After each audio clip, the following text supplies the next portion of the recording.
ప్రధాని మోదీకి count down start కాబోతోందా? RSS మోదీకి కత్తెర వేయబోతోందా అంటే అవుననే సమాధానం ఇస్తున్నారు కొంతమంది రాజకీయ విశ్లేషకులు. ఈ నేపథ్యంలోనే ఇక ఇదే అంశం మీద మనం చర్చించుకునేటువంటి ప్రయత్నం చేద్దాం. ప్రస్తుతం మనతో పాటు ఉన్నారు ప్రముఖ సీనియర్ జర్నలిస్ట్, ప్రముఖ రాజకీయ విశ్లేషకులు సిఎస్ రావు గారు. ఆయనతో మాట్లాడు. సార్ నమస్తే. సార్ నమస్తే. ప్రధాని మోదీ గారికి కౌంట్ డౌన్ స్టార్ట్ అయ్యిందని ఆర్ఎస్ఎస్ఏ మోదీకి కత్తెర వేయబోతోంది అంటూ ఒక వార్త ఇప్పుడు సోషల్ మీడియాలో చక్కర్లు కొడుతూ ఉంది. దీని మీద మీ విశ్లేషణ ఏంటి సార్? సో ఒకటి ఏంటంటే, మనం అనడం కాదు, ఆర్ఎస్ఎస్ఏ ఉంది. ఇప్పుడు ఆర్ఎస్ఎస్ బీజేపీని మనం వేరువేరుగా చూడలేము.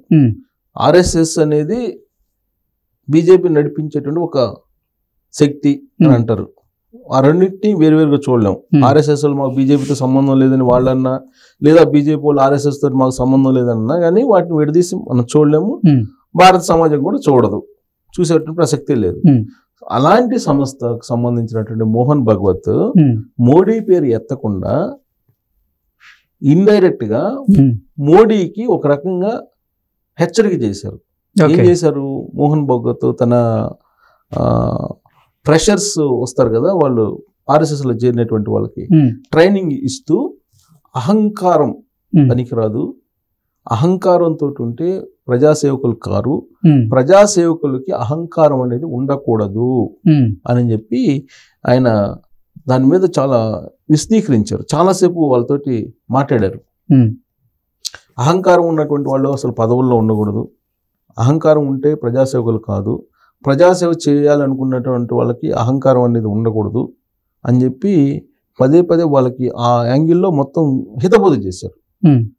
వాళ్ళకి హితబోధ చేయాల్సిన అవసరం ఏంది అని అంటే, నరేంద్ర మోడీ గురించి ఆయన ఈ వ్యాఖ్యలు చేశారు అనేది అందరికీ తెలిసినటువంటి విషయం. అంటే నరేంద్ర మోదీ గారిని ఉద్దేశించి మోహన్ భగవత్ గారు ఇటువంటి వ్యాఖ్యలు చేశారని మనం ఎలా చెప్పాలి సార్? Simple, very simple. ఆయన ప్రసంగంలో మణిపూర్ సంఘటనని ప్రస్తావించారు. మణిపూర్కి ఎందుకు వెళ్ళలేదు, ఇప్పటికైనా మణిపూర్కి వెళ్తారా అని చెప్పి ఆయన్ని అడిగారు. మణిపూర్కి వెళ్ళాలి, మణిపూర్లో ఇప్పటికే అనేక మంది చనిపోయారు, అక్కడ వాస్తవ పరిస్థితి తెలియట్లేదు, ఇప్పటికి కూడా అక్కడ చల్లారలేదు అక్కడ ఇష్యూస్, కాబట్టి మణిపూర్కి ఎందుకు వెళ్ళలేదు, ప్రజాసేవ అంటే ఇదేనా అని చెప్పి మాట్లాడారు. అంటే మణిపూర్కి వెళ్ళలేదంటే ఎవరు వెళ్ళలేదు? ప్రధానమంత్రి హోదాలో ఉండేటువంటి నరేంద్ర మోడీ వెళ్ళలేదు కదా.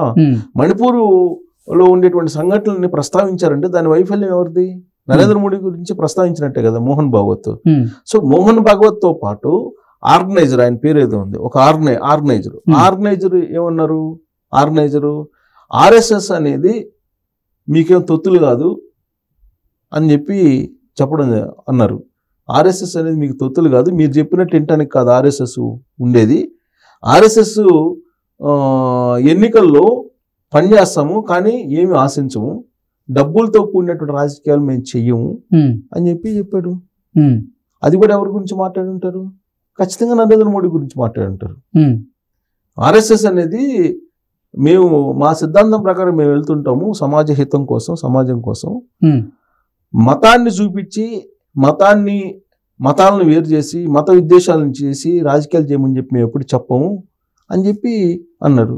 తర్వాత రాజకీయాల్లో ఉన్నటువంటి వాళ్ళు దిగజారి మాట్లాడకూడదు అనేది మోహన్ భగవత్, తర్వాత ఆర్గనైజర్ ఇంకొక అతను వాళ్ళిద్దరు మాట్లాడారు. 2 days బ్యాక్ ఒక ఆర్టికల్ కూడా రాశాడు. వాళ్ళ దాంట్లో ఒక ఆర్టికల్ రాశాడు ఆర్గనైజర్, మత విద్వేషాలను రెచ్చగొట్టి దేశాన్ని రెండుగా చేసేసి మతాన్ని చూపించి రాజకీయాలు చేయకూడదు, నిజమైనటువంటి సేవకుడు ఆ విధంగా చేయడు, ప్రజాసేవకుడు అంటూనే అహంకారంతో కూడినటువంటి మాటలు మాట్లాడుతున్నారని చెప్పి ఆయన కామెంట్ చేశారు. కామెంట్ చేయడంతో పాటు సమాజాన్ని హితం కోరేటువంటి వాళ్ళు సమాజాన్ని చీల్చరు ఎవరు కూడా అని చెప్పి అన్నారు. మోదీ గారిని ఉద్దేశించే మోహన్ భగవత్ గారు ఇటువంటి వ్యాఖ్యలు చేసుంటే, మొన్న భారతీయ జనతా పార్టీ లోక్సభ పక్ష నేతగా అందరూ, అంటే ఎన్డీఏ లోక్సభ పక్ష నేతగా మోదీ గారిని ఎంచుకునేటప్పుడే ఆయన అడ్డు చెప్పి ఉండాలి కదా. సో అదే నేను అనుకోవటం, అడ్డు చెప్పుంటారేమో. అది చెప్పినప్పటికి కూడా ఇప్పుడు ఆర్ఎస్ఎస్, ఇంతకుముందు ఆర్ఎస్ఎస్ కన్సర్న్లో ఆర్ఎస్ఎస్ లైన్లో నడిచేది బీజేపీ.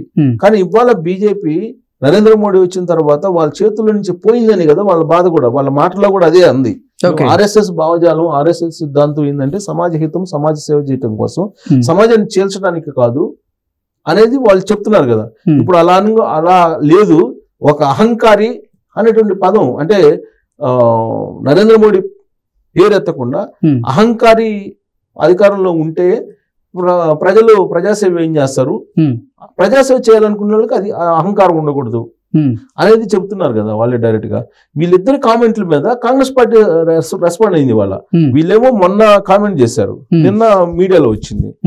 దాని మీద రియాక్ట్ అయ్యారు కాంగ్రెస్ వాళ్ళు. ఇవాళ మీడియాలో వచ్చింది కాంగ్రెస్ వాళ్ళు. వాళ్ళు ఏం చేశారు, వాళ్ళు చాలా చమత్కారంగా చేశారు. కాంగ్రెస్ ఏఐసిసి మీడియా సెల్ సంబంధించినటువంటి స్పోక్స్ పర్సన్ ఆయన ఏం చేశాడు, అసలు మీరు పోషించినటువంటి వాళ్ళే కదా, ఇంట్లో పిల్లల్ని ఎలా పోషించాలి అనేది తల్లిదండ్రులు కదా బాధ్యత. తల్లిదండ్రులు లాంటి వాళ్ళు మీరు, తండ్రి లాంటి వాళ్ళు. మోహన్ భగవత్ని అలాగే ఆర్గనైజర్ గురించి మీరు పోషించారు, పెద్ద చేశారు. ఎలా పెరగాలి, ఎలా పెంచాలి అనేది మీకుండాలి. అలాంటి వాళ్ళని పెంచి దేశం మీద వదిలేరు అని చెప్పి అది మీ తప్పు అనేది ఆర్ఎస్ఎస్ వాళ్ళని వీళ్ళు టార్గెట్ చేస్తున్నట్లుగా ట్వీట్ చేశారు. వాళ్ళు ప్రెస్ మీట్ పెట్టారు, ట్వీట్ కాదు ప్రెస్ మీటే పెట్టారు. ఇప్పుడు మీ ఒక ఇంట్లో పిల్లలు పెరుగుతున్నారంటే అది పెద్దల మీద ఆధారపడి ఉంటుంది. సో వాళ్ళు చిన్నప్పుడే మీరు కనుక కరెక్ట్ గా బోధనలు చేసినట్టయితే, కరెక్ట్ గా మీరు పద్ధతిగా వాళ్ళని మించినట్టయితే వాళ్ళు సరిగ్గా ఉండేవాళ్ళు. కానీ ఇవాళ అలాంటి పరిస్థితులు, అలాంటి అహంకారాలను మీరే పెంచి పోషించారు కదా. అందుకే ఇప్పుడు దేశం ఇలా ఉంది. మణిపూర్కి ఇప్పుడైనా వెళ్ళమని చెప్పండి, మీ పిల్లాడిని మణిపూర్కి ఇప్పుడైనా వెళ్ళమని చెప్పండి అని చెప్పి కాంగ్రెస్ వాళ్ళు ఇవాళ నిన్న ప్రెస్ మీట్ పెట్టారు, ఇవాళ మీడియాలో వచ్చింది. అంటే నరేంద్ర మోడీకి కౌంట్ డౌన్ స్టార్ట్ అవుతున్నట్టే అనుకోవాలి కదా. ఎందుకంటే ఎందుకు కౌంట్ డౌన్ స్టార్ట్ అవుతుందని చెప్పి అనుకోవాలని అంటే, మామూలుగా బీజేపీ మ్యాండేటరీ ప్రకారం 75+ వాళ్ళు ప్రత్యక్ష ఎన్నికల్లో ఉండకూడదు. ఆ ఈక్వేషన్ కనుక నరేంద్ర మోడీ కూడా ఇంప్లిమెంట్ చేస్తే నరేంద్ర మోడీ నెక్స్ట్ ఇయర్ ప్రధానమంత్రిగా ఉండకూడదు, ఆయన ప్లేస్ లో వేరే వాళ్ళు రావాలి. ఇది ఆర్ఎస్ఎస్ ఇంప్లిమెంట్ చేయాలి. ఎందుకంటే ఆర్ఎస్ఎస్ అనేది బీజేపీకి వెన్నుముక లాంటిది. ఆర్ఎస్ఎస్ కాదని అడ్డం తిరిగితే ఆర్ఎస్ఎస్ ఒక అడుగు కూడా ముందుకు వేసేటువంటి పరిస్థితి ఉండదు. అందులో ఇప్పుడున్నది మైనారిటీ ప్రభుత్వం, ఇప్పుడున్నది సంకీర్ణ ప్రభుత్వం. ఈ సంకీర్ణ ప్రభుత్వంలో నరేంద్ర మోడీ ఏ మాత్రం చిన్న మిస్టేక్ చేసినా కానీ ఆర్ఎస్ఎస్ ఎంటర్ అయ్యి ఆయన బదులుగా వేరే వాళ్ళని పెట్టేటువంటి అవకాశం ఉంది.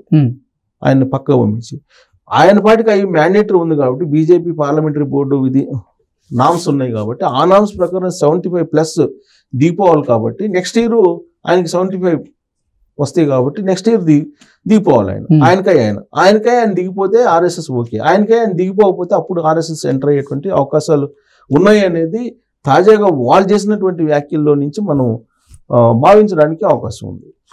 So Narendra Modi count down అయితే స్టార్ట్ అయింది. అది సంవత్సరంన్నర అనేది మనం చూడాలి. ఎందుకంటే అది ఆర్ఎస్ఎస్ కన్ను ఒక్కసారి కన్ను తెరిచిందంటే బీజేపీలో ఎవరు నిలబడలేరు. ఇప్పటి వరకు నరేంద్ర మోడీ, అమిత్ షా ఇద్దరు ఆర్ఎస్ఎస్ని కూడా కాదని చేసుకుంటూ వచ్చారు, కానీ ఇప్పుడు మైనార్టీలో పడ్డారు. మైనార్టీ ప్రభుత్వం ఇప్పుడు. సో ఈ మైనార్టీ ప్రభుత్వంలో నిలబడటం అనేది కష్టం. ఆల్రెడీ మైనార్టీలో అంటే ఎన్డీఏలో భాగస్వామ్యం ఉన్నటువంటి పక్షాలతో కూడా ఆర్ఎస్ఎస్ టచ్లోనే ఉంది. కాబట్టి రాబోయేటువంటి రోజుల్లో మనం పరిణామాలని కొన్ని చూడొచ్చు ఆర్ఎస్ఎస్ యాంగిల్లో. Okay sir, thank you so much.